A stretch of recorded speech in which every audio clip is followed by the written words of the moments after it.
Parce que opinion monsieur Zoloba que enlever la cour constitutionnelle. Est-ce que c'est vraiment possible? Namoy, est-ce que c'est vraiment possible? Namoy va enlever mon la cour constitutionnelle? Point d'intérêt. Invitation nanga, usanini, uzonga. Na vipe invitation, na akize réception na bimipe, atini chauffeur na résidence na Ipen, atiki la père na ye logo mongo kuna. Neto bimiso mimbale, to kompe na batite la to imprimer document, to ye na cour constitutionnelle, via tike na parking, a signé après signé document. Na matina ça qui 10 minutes ndeko. Signé lenga kaka document na bimi na bima na parking via zate.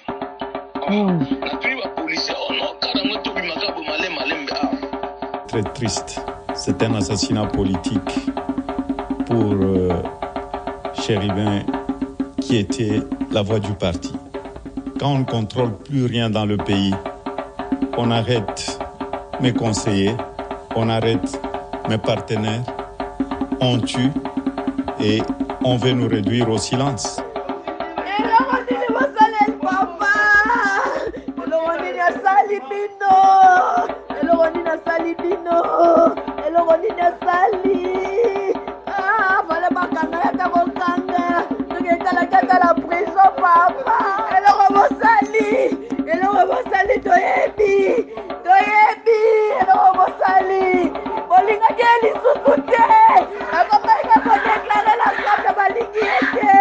Yabino yangoyo donc musu c'est ça.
Bolobi, to uto kama na dernièrement, o bakangi ba criminel.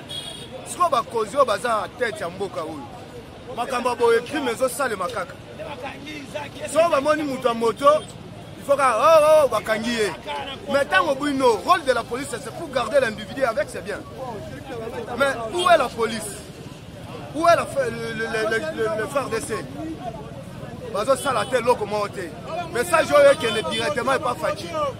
Au Congolais, tant qu'on va ça l'ancien ministre Boy, Babomi et Boy. Est-ce que ça vient? Et ça bien été. Et ça état de droit mais état de droit dire parce que je suis désolé. Je suis désolé, il semble qu'il y a un procès qui était intenté à son égard. Il devrait répondre. Mais subitement, on la tue. On ne peut pas comprendre ça. Est-ce qu'on avait peur qu'il puisse répondre? Je ne comprends pas. En principe, lorsque quelqu'un est dans un procès, vous devez attendre la procédure terminée. Mais on le tue avant qu'il soit entendu. Ce n'est pas normal à ce moment-là. Ce n'est pas normal. Et ça lui passe. Moi, je suis dans et ça lui passe ma casse. Mboka lokola mboka Congo. C'est-à-dire batu bakomi banyama. Batu bakomi banyama. Papa mokonzi mboka tala sécurité. Sécurité za na mboka na ote. Sécurité ezate papa. Batu bakomi kokufa lelo lobi, enlèvement epai, bao kuna epai. Na mutu lokola Cheribo, c'est un grand homme de ce pays. Cheribo qui na saleli mboka oyo quand même. Ako kufa lokola mwana muke. Lokola mwana muke, lokola soki ndeni oh sabotage ya mboye ko pona nini? Sabotage ya boye pona nini? Ezo sala malamu te. Ezo sala bien te. Za soni ya biso ba Congolais. To bika wapi? Toke na Angola, toke Kombo bangole kuna, toke Brazza, toke nde wapi? Oh mboka na biso. Bakoko na biso babika na mboko, bakufela mboko. Ya onde to vani na mboko, eza mboka na biso. Toke nde wapi? Mboka ya batu. Makambo oyo insécurité ya koboma oyo euti wapi? Donc ezolekela biso makasi komona babomi ndeko baleve ndeko babomi ndeko. Ojisa tozokende wapi? En tout cas na osenge pa bakonzi ya mboka. Bosunga biso pona insécurité oyo ekomi na mboka donc tozoko lisusu te. Donc soki bosele effort te to ebita soko kende wapi to konga ba Congolais ou bien ndenge nini ojisa? Avec regret que j'ai appris cette information le matin lorsque je venais du travail. Parce que moi je suis un agent de la SCTP. Lorsque je suis venu le matin, j'ai vu les corps vraiment. Pour moi personnellement, je condamne le gouvernement. Je condamne, quelle que soit notre tendance politique, le gouvernement est censé de nous protéger. Opposants au pouvoir, nous avons droit à la sécurité. Vraiment, cet acte, nous condamnons tous. Nous déplorons cela, c'est pas bien. Merci. Nous sommes en direct de la morgue. On vient d'arriver avec les corps de l'excellent Chérubin Okende à la morgue. Mais corps na nous bakisi na mutuka te, on attend que bakisa corps bakisa na mutuka.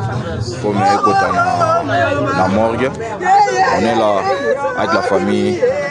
Biso la députée opposition tozali na mawa makasi.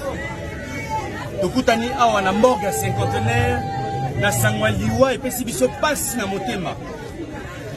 Honorable Chérubin Okende baoti kobomaye ezali inadmissible dans un pays qui se dit démocratique. Baboma un député national par rapport à ma conviction naïe. Yango tozo senga la peuple congolais mobimba etelema endima eloko wanate un représentant du peuple aboma maloko la moi ezali inacceptable. Et biso na ngambo opposition toko sala ba activité pour te revendiquer, pour te contester maître oyo. Merci beaucoup. Invitation nanga usana nini ozonga na vipe invitation na akize réception na bimi pe to bimi na vive tata invitation bire comme bato ba convoquer ngai pour na lobby jeudi non nga pe fa zo tana batu nanga dona chango na répondre jusque vendredi ne na koya même comme apesa nga 11h 16h au séance de travail to na résidence via sali document na abi nanga to ko imprimer wapi ngabi to Allô Nazoko. Oui, ndati na chauffeur. Atini chauffeur na résidence na ya Ipen. Atiki la père na loko moko kuna. Neto bimiso mimbale. To kompe na batete la to imprimer document. To na cour constitutionnel via ticket na parking. A signer a pesinga document. Wana cour constitutionnel. Na sakiti. Na mati na cour constitutionnel. Na mati na saki 10 minutes ndeko. Basignelenga kaka document na bima na parking via zate.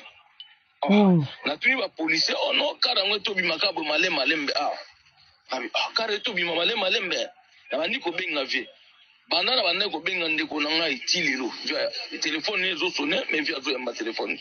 Oui. Ndena ko benga CG bolingete na iko informer comme ngamu na kinao zo document. Nazana nana document invitation. Nazo comprendre bappel les okota pa na yo c'est normal hein. Faut comprendre batu ba bengo belé.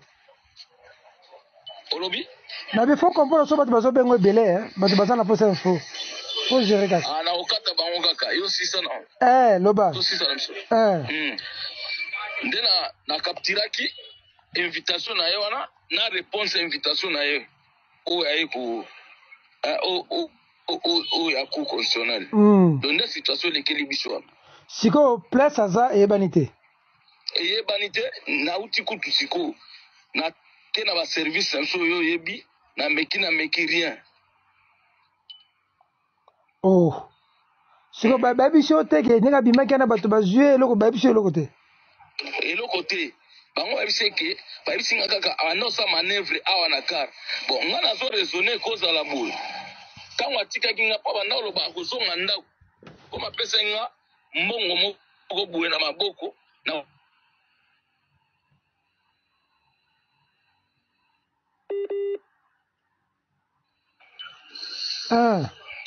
il faut via sundola kinga pa matapale ngala landa nde batwana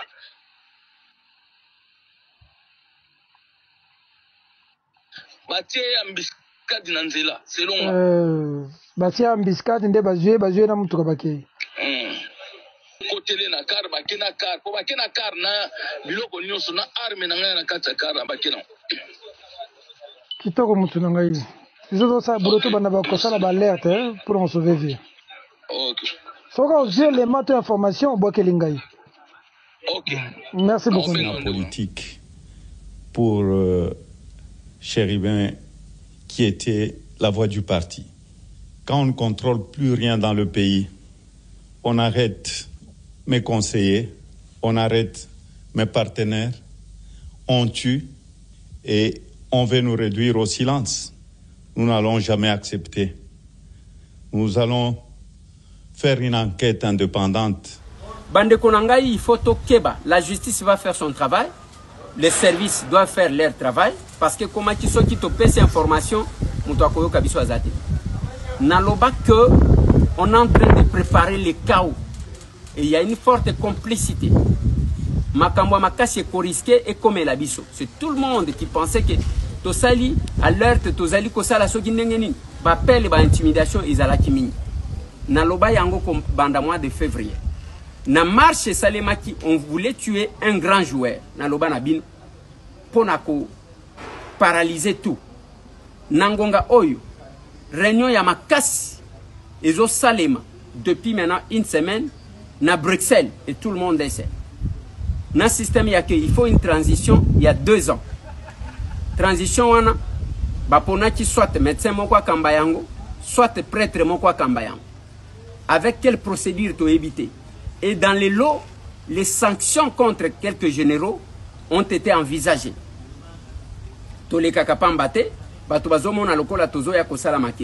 Aujourd'hui, nous venons de perdre un grand monsieur, Chéribin Okende. Azali comme témoin. Il y a enlèvement, il y a un déco Chéribin Okende Mokolo alobi, allô? Allô? Oh mbote na bakongomani nyonso. Il y a pas ces akaka parce que ceux qui tozalaki banzambe mais peut-être likambo ekomeli ndeko Chéribin te parce que to uti to assistaki na enlèvement wana ndenge ebandeli nati bakei na moto pe akolanda zalité. Azalaki na cour constitutionnelle. Ezalaki na après-midi. L'après-midi, aye na motuka na ye. Atelemisi yango na mopandi akoti na parking ya cour constitutionnelle ba uti ko bongisa sika.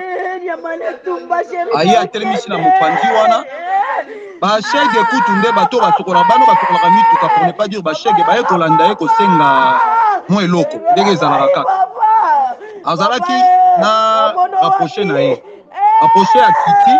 Après si bana ne loko biso thème toza kuta na utaki na ministère du budget et na secrétaire général du budget apusani wana na ye na pesi ulutu na ngai Chérubin Mbote tosololi na ye tosisi kosolola mwa moke tosekipe mwa moke pendant moi quelques minutes na longwe wana na ye kovanda na Villa Royale na ngonga moke na yoki bato na zaki na Villa Royale na bimi to ye wana tozomona nde bato baka kolongola ye ba ye wana we il y avait 6 personnes en tenue civile et puis batiki pick-up na bango juste pour na côté maison de la France parce que tolanda baki na pick-up moko ya pembe pick-up wana ya pembe zaki na ba garde républicain ba moura o to benga ba moura misato na chauffeur moko ba moura baki na kati ya pick-up wana ya pembe ya pick-up a pembe wana ya Land Cruiser ba ye ba menacé ba zui ba simbi c'est lui-même qui a conduit sa voiture ba pesier volant mutuka na ye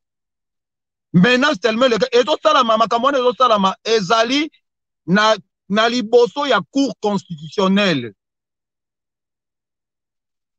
na liboso ya cour bazui motoka bakei nango la bake aussitôt nani garde na ke ko balanda ke atate bato balandi mais biso to koyeba ndenge nini ke pick-up ya pembe ezalaki wana parce que tolandi ngai na démarrer motuka na nga na landi to komi ti wana nde to komona bazui motuka na ye moko moto azopusa la bakomi na liboso ya maison de la France bakiti si ye babwaki na nsima ale mura moko akiti aye azwi volant Chérubin nde bakei pasi yango wana tondimaki te ke lelo tokomona boye mais nous avons vite compris que yabino yango donc mususu ezati donc boko senti bilengi nango boko découvrir masolo ebele boko mona makambo ebele donc esepelisa bino elongola bino mwa basusi banini donc site na bino yango boyoki yango bisous Bulukutu te yena Congo Suisse TV Bulukutu ça c'est du bio et nous là que Congo Suisse TV c'est du bio kuna tobiaka ya ba chambre froide de thé vraie information c'est Congo Suisse TV Bulukutu et yo kaso ya Congo Suisse TV tsunga